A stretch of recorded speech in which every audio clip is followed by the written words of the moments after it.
bölgesine dahil. Bazı arkadaşlar yanlış bilgilendirme yapıyor. İşte Köy'de değil. Şu an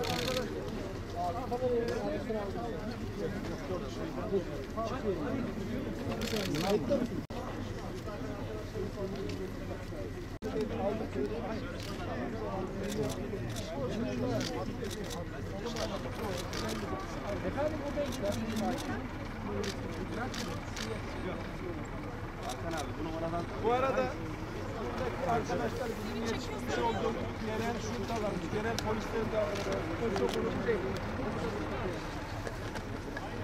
8, 21. Beyler ben tripodçu hocam. Bana göre fakirlerinizi alın. Yusuf.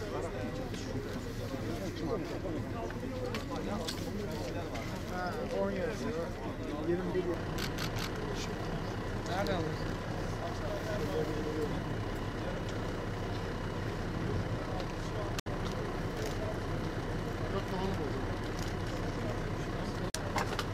Geldin abi gel.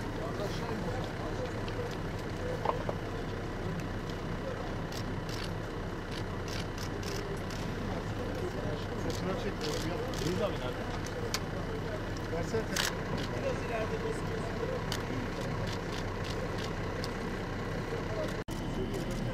Bir daha gelecek misin? Tamam.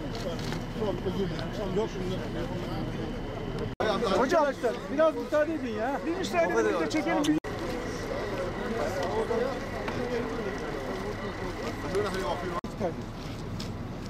Sinyal verinceye kadar arkadaş da gitti. Sağ ol.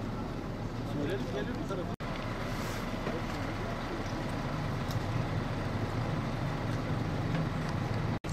Operasyonu bitiriyorlar. Türk askerliğini de zırhlı araçları kullanacak.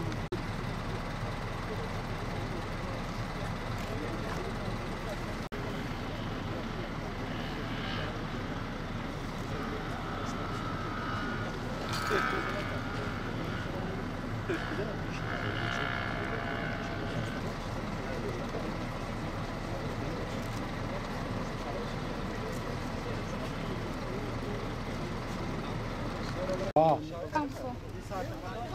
bir zaman sürpriz olsun. Hadi çabuk. Tamam. Gördüm abi.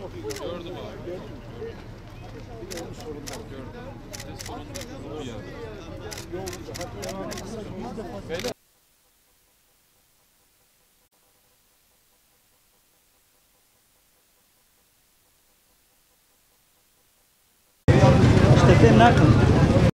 Evet, işte şu an görmüş olduğunuz yer Suriye'nin Azez kenti.